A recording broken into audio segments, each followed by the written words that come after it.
Des, ano kasi, nawalan ako ng trabaho. Baka next month pa ako makapaghulog ng insurance ko. Bes, pwede bang mangutang? Bes, hindi mo kailangan umutang kasi pwede kang magpahinga this month. Ha? May ganon? Magpahinga sa paghuhulog? Oo naman, Bes. Ang tawag dyan, freemium holiday. Uy, social pakinggan ah. Parang summer break ng insurance? Exactly. Ngayon, si investment fund mo muna ang sasalo ng gastos. Siya ang magbabayad ng insurance charges mo habang nagpapahinga ka from paying.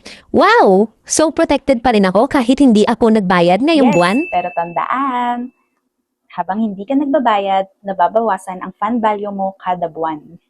Kaya habang may laman pa ang fund value mo, tuloy ang protection. At once na maubos yun, kailangan mo nang mag-top up or mag-resume ng regular payments. Gusto mo rin ba ng ganitong klaseng plan? Na kahit mawalan ka ng trabaho o income, may peace of mind ka pa rin na covered ka at hindi ka iiwan sa ere.